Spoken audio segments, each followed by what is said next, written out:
The journey to Kashmir লিখেছেন আতিয়া আদিবা। আপনাদের সাথে আমি আছি জান্নাত। মাহির দুই হাত হাঁটুর উপর রেখে উপুর হয়ে এখনও হাঁপাচ্ছে। হাঁপাতে হাঁপাতেই সে জুবাইয়ের দিকে তাকিয়ে হাসল। ছোঁয়ার দিকে ঝুঁকে নিচু গলায় মার্শা বলল, কী রে, এই বাসে কোনো নাটকের শুটিং হচ্ছে নাকি? মার্শার কথা শুনে ছোঁয়া হেসে ফেলল। ইরা উসখুস করতে লাগলো। নিজের ওপর তার ভীষণ রাগ হচ্ছে।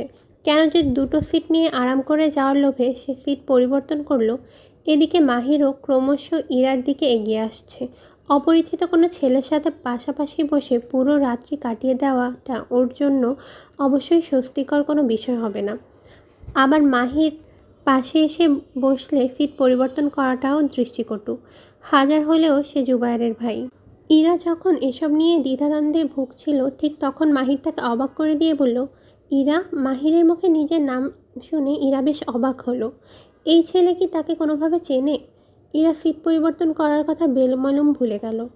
সে বিস্মিত কণ্ঠে জিজ্ঞেস করলো, আপনি আমাকে চিনেন? ট্রাভেল ব্যাগটা বাসের উপরের বাক্সে রাখতে রাখতে মাহির হেসে বলল, কেন চিনব না? জুবায়ের আমাকে আপনাদের সবার ছবি দেখিয়েছে।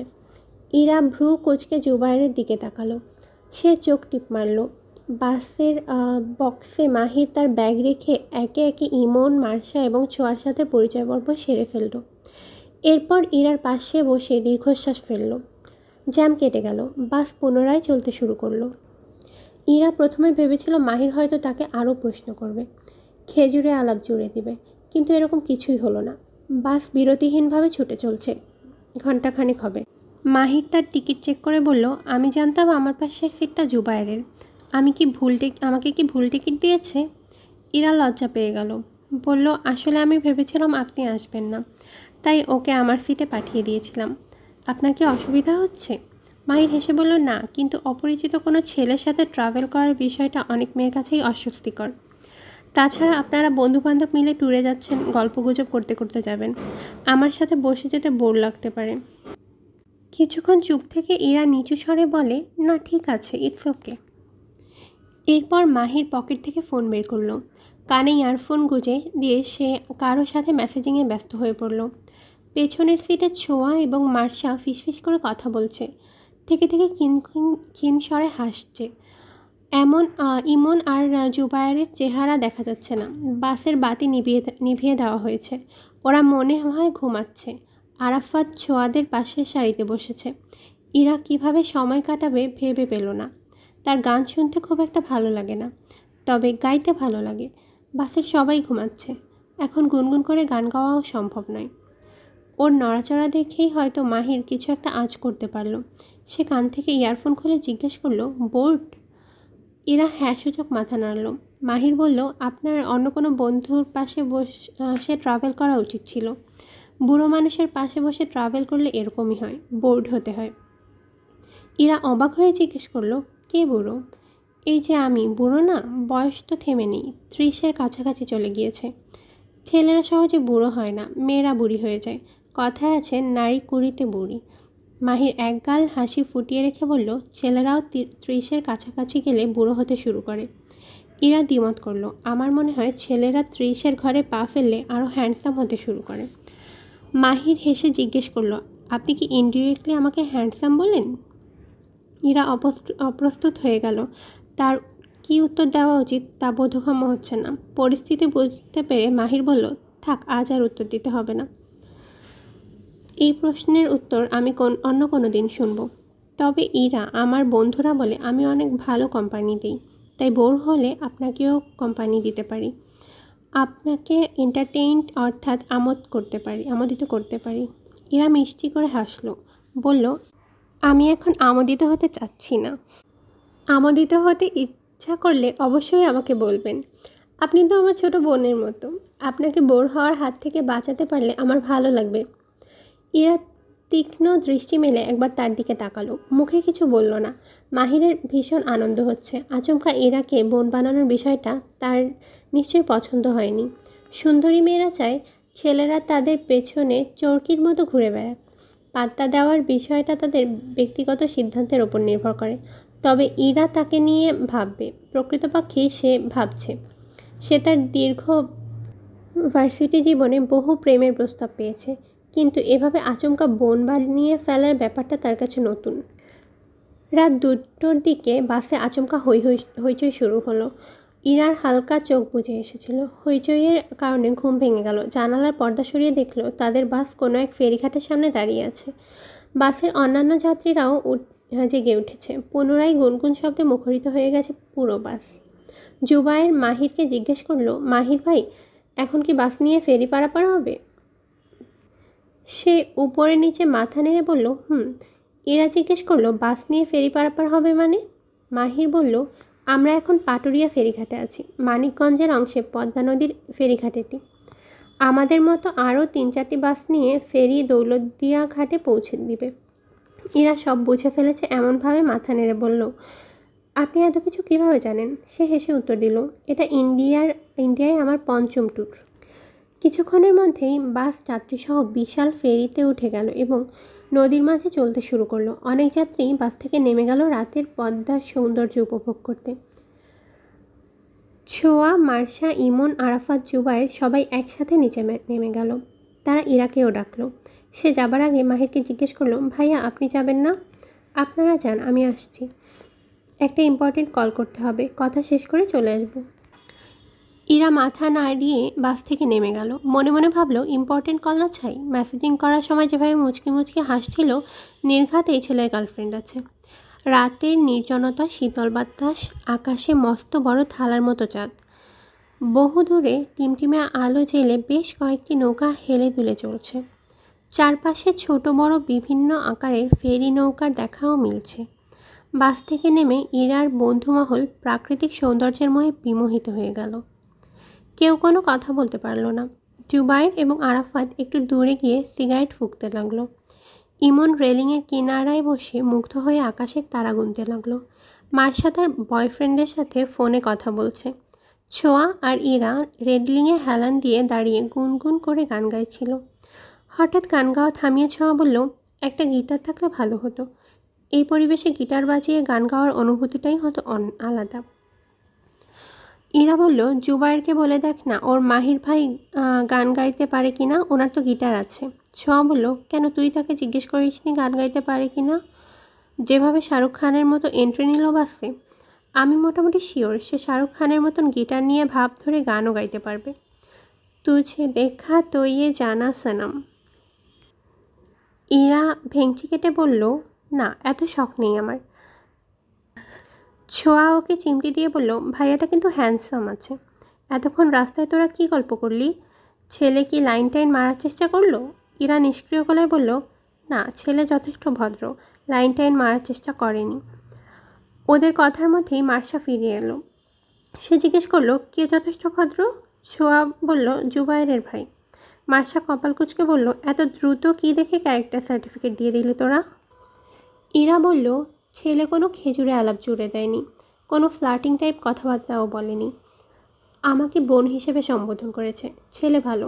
মার্শা হেসে বলল, এই ছেলের মধ্যে সবচেয়ে বেশি ঘাপলা আছে, আমার কথা পরে মিলিয়ে নিস।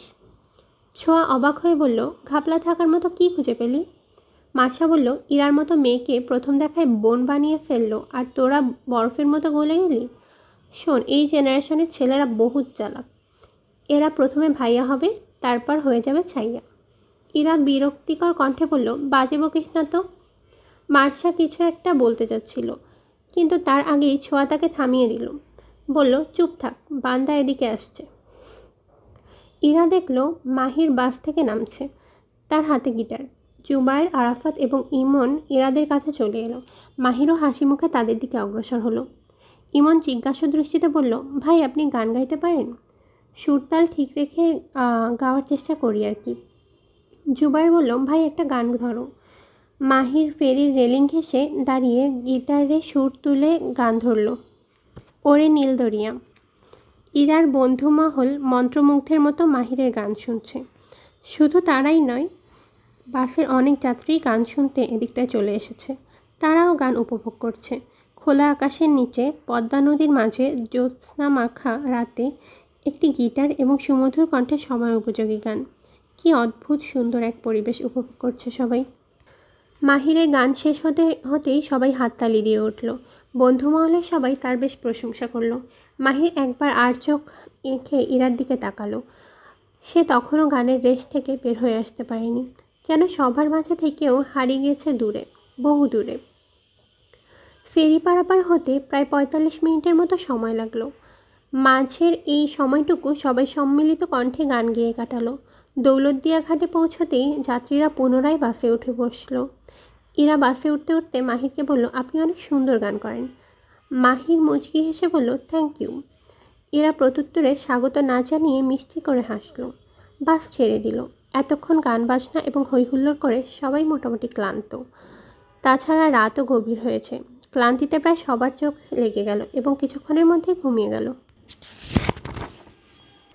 ভোর 4টার দিকে বাসের ঝাঁকিতে মাহিরের ঘুম ভাঙল। সে দেখল ইরা গুটিসুটি মেরে ঘুমোচ্ছে। তবে সে যেভাবে ঘুমাচ্ছে তাতে ঘাড় ব্যথা হওয়ার সম্ভাবনা খুব বেশি। মাহির নিঃশব্দে উপরের বক্স থেকে তার ট্রাভেল ব্যাগটা নামালো। ছোট্ট একটি পিলো বের করে সেটি আলো গাছে ইরার মাথার নিচে রেখে দিল। সে গভীর ঘুমে মগ্ন। শুধু ইরা নয়, বাসের প্রায় প্রতিটি যাত্রী ঘুমের রাজ্যে বিচরণ করছে। মাহিরও ঘুমন্ত ইরার দিকে একবার তাকিয়ে স্বস্তির নিঃশ্বাস ফেলল। এরপর অন্যদিকে মুখ ফিরিয়ে চোখ দুটো বন্ধ করে ফেলল। ভোর 6টায় শ্যামলী সৌহার্দ্য বাস পৌঁছালো বেনাপোল স্থলবন্দরে। বাসের সুপারভাইজার এসে যাত্রীদের উদ্দেশ্যে বলল, এখন আপনাদের ইমিগ্রেশন প্রক্রিয়া সম্পন্ন করতে হইব। যারা ট্রাভেল ট্যাক্স দিয়ে আসেন নাই তারা ইমিগ্রেশনের লাইনে গিয়া দাঁড়ান। চাইলে আমার কাছেও পাসপোর্ট দিতে পারেন, আমি সব ঠিকঠাক আইনা দিব। অভ্যাস আছে, একটু খুশি হইয়া বকশিশ দিলেই চলব। ভারত বাংলাদেশ ইমিগ্রেশনে সোনালী ব্যাংকের একটি শাখা আছে, সেখানেই মূলত ট্রাভেল ট্যাক্স পরিশোধ করা হয়। অনেকে বাসের সুপারভাইজারের কাছে টাকা দিয়ে দিল, যেহেতু বাস কর্তৃপক্ষদের মাঝে একজন আজিজুল হক সাহেবের বন্ধু মানুষ। সেক্ষেত্রে ইরাদের গ্রুপটা আলাদা সুবিধা পেল। সুপারভাইজার নিজের থেকে এসে তাদের পাসপোর্ট নিয়ে গেল এবং বলল, আফারা এবং ভাইয়েরা, কোনো চিন্তা করবেন না, আমি সুষ্ঠু মতন সব প্রক্রিয়া সম্পন্ন করুম।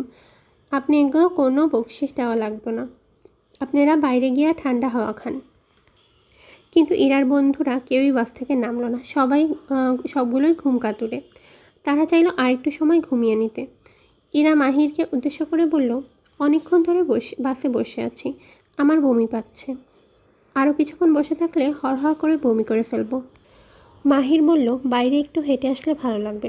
ইরা খানিকটা ইতস্তত করে বলল, কিন্তু ওরা কেউই তো নিচে যেতে চাইছে না, আমি একা যেতেও স্বাচ্ছন্দ্য বোধ করছি না। আমি যাচ্ছি আপনার সাথে, চলুন হেঁটে আসি। এমনিতেও সকালের বাতাস শরীরের জন্য ভালো। সকালের বাতাসে ভিটামিন আছে। ইরা হেসে বলল, আমি তো জানতাম ধুলোবালি আছে। হাসতে হাসতে তারা বাস থেকে নিচে নেমে এলো। এদিকটায় খুব বেশি মানুষ নেই, বেশ নির্জন রাস্তা। কিছু দূরে একটি টং দোকানের দেখা মিলল। ইরা মাহিরকে জিজ্ঞেস করলো, চা খাবেন? আপনি খাওয়াবেন? জি, এটি আমার ধন্যবাদ জানানোর মাধ্যম। ধন্যবাদ জানানোর কারণটা কি? আরামের ঘুম বিসর্জন দিয়ে আমার সাথে রাস্তায় হাঁটছেন, এটাকে আপনার জুৎসই কারণ বলে মনে হচ্ছে না? ইরা, আমার নিজেরও এক সময় মোশন সিকনেসের সমস্যা ছিল, অনেক ভুগেছি। গাড়িতে উঠলেই বমি হতো। এর চেয়ে জঘন্য অনুভূতি হয় না, তাই আপনাকে সঙ্গ দিতে চলে এলাম, ধন্যবাদ দেওয়ার প্রয়োজন নেই। ইরা মুচকি হেসে বলল, গত রাতে আমার মাথার নিচে আপনি পিলো রেখে দিয়েছেন, এর জন্য আপনাকে ধন্যবাদ জানানো যেতেই পারে, তাই নয় কি? মাহির কিছুটা অপ্রস্তুত হয়ে বলল, it's fine, it's totally fine. আসলে আপনি ঘুমোচ্ছিলেন, তাই আপনাকে জাগাতে ইচ্ছা করছিল না। ইরা ঠোঁটে হাসি ঝুলিয়ে রাখল। মাহিরকে অপ্রস্তুত অবস্থায় দেখে তার মজা লাগছে। তার সাথে পা মিলিয়ে হাঁটতেও বেশ ভালো লাগছে। টঙের সামনে দাঁড়িয়ে মাহির জিজ্ঞেস করলো, আপনি গত রাত থেকে এখন পর্যন্ত কিছু খাননি, আপনার ক্ষুধা লাগেনি? ইরা বলল, লেগেছে, কিন্তু জার্নি করার সময় কিছু খেলে আমার সমস্যা হয়, তাই খাবার এড়িয়ে চলি। মাহির বলল, এক পিস রুটি চা দিয়ে ভিজিয়ে খান। ইমিগ্রেশনের ঝামেলা চুকে গেলে একটু পরেই আমরা পেট্রাপোল বন্দরে পৌঁছে যাব, তখন বাস থামবে, সে সময় ভারী কিছু খেয়ে নেবেন, আর সমস্যা হবে না। ইরার খেতে ইচ্ছে করছিল না, তবুও কেন যেন মাহিরের কথায় সে রাজি হয়ে গেল। মাহির দোকানদারকে বলল, ও মামা, 2 কাপ দুধ চা দাও, চিনি কম দিবা, সাথে 2টো মাখন রুটি দিও। ইরা মাহিরের দেখা দেখি মাখন রুটি চায়ে ভিজিয়ে খাচ্ছে। তার কাছে মনে হলো চায় রুটি ভিজিয়ে খাওয়ার স্বাদ অমৃতের চেয়ে কোনো অংশ কম নয়। কেমন লাগছে খেতে? ইরা হেসে বলল, অনেক মজা। মাহিরও হাসলো, বলল, জুবায়ের বলেছিল আপনার পুরো পরিবার দেশের বাইরে থাকে। কোন দেশে থাকে? ক্যাঙ্গারুর দেশ। অস্ট্রেলিয়া? বাহ, আপনার জেনারেল নলেজ তো অনেক স্ট্রং দেখা যাচ্ছে। ইরা হাসলো, বলল, আপনাকে দেখে কিন্তু খাঁটি বাঙালি মনে হয়। কেন, যারা দেশের বাইরে থাকে তারা বুঝি ভেজাল বাঙালি? আপনি কোনো কথার সোজা উত্তর দিতে পারেন না। মাহির হেসে বলল, মজা করছিলাম। আসলে ইন্টারের পরে অস্ট্রেলিয়ার মেলবোর্নে চলে গিয়েছিলাম আমরা, কিন্তু কেন যেন বাইরের দেশে থেকেও দেশের প্রতি আমার টান একটুও কমেনি। ইরা বলল, অনেকে তো একবার বাইরের দেশে গেলে নিজের দেশের নামটাও শুনতে চায় না। এরকম অনেকেই আছে, কিন্তু আমি আমার দেশ এবং দেশের কালচারকে অনেক ভালোবাসি। আচ্ছা, আপনাকে একটা প্রশ্ন করব। অবশ্যই করুন। জুবায়েরের ফোনে আপনার যে কয়টা ছবি দেখেছি সবগুলো দিয়ে আপনি শাড়ি পরা ছিলেন। শাড়ি কি আপনার অনেক পছন্দ? ইরা হেসে বলল, হুম। মাহির গলার স্বর নামিয়ে বলল, আপনাকে শাড়িতে বেশ মানায়। ইরা মিষ্টি করে হাসলো, বলল, আরেক কাপ চা ফ্রিতে খাওয়ার ধান্দা বুঝি? মাহির হো হো করে হেসে ফেলল। বাসে যাত্রীরা সবাই জেগে আছে। ঘুম ঘুম ভাবটা কর্পূরের মতো উবে গেছে তাদের। সবাই বেশ ফুরফুরে মেজাজে আছে। ইরাকে মাহিরের সাথে বাসে উঠতে দেখে বন্ধু মহলে সবাই চোখাচোখি করলো একবার। সবার ঠোঁটেই মুচকি হাসি। ইরা নিজের সিটে গিয়ে বসে পড়ল। আরও 1 ঘন্টা পর বাস ছাড়ল বেনাপোল বন্দর থেকে, এবং কিছুক্ষণের মধ্যেই সেটি ভারতের পেট্রাপোল বন্দরে পৌঁছে গেল। যাত্রীদের বলা হলো সকালে নাস্তা সেরে ফেলতে। নাস্তা শেষ করে জুবায়ের একটি ইন্ডিয়ান সিম কিনে নিল। এই সিম দিয়ে তারা পরিবারের সাথে যোগাযোগ করবে। আরও কিছু দূর যাওয়ার পর বাংলাদেশের নেটওয়ার্ক আর পাওয়া যাবে না। বেশ কিছু টাকাও রুপিতে পরিবর্তন করে নেওয়া হলো। বাস এবার যশোর রোডের মাঝ দিয়ে চলতে শুরু করলো কলকাতার উদ্দেশ্যে। লম্বা এবং মোটা বটবৃক্ষ তার ডালপালা মেলে সারিবদ্ধ হয়ে দাঁড়িয়ে আছে রাস্তার দুপাশে। কথিত আছে এই গাছগুলো প্রায় 500 বছর পুরনো। দুপাশের গাছের ডালপালাগুলো এত প্রশস্ত যে পুরো রাস্তায় এক অপূর্ব পাতার ছাউনি সৃষ্টি হয়েছে। পাতাগুলোর ফাঁক দিয়ে আবার সূর্যের রশ্মি এসে রাস্তায় মিশে যাচ্ছে। কি চমৎকার দৃশ্য!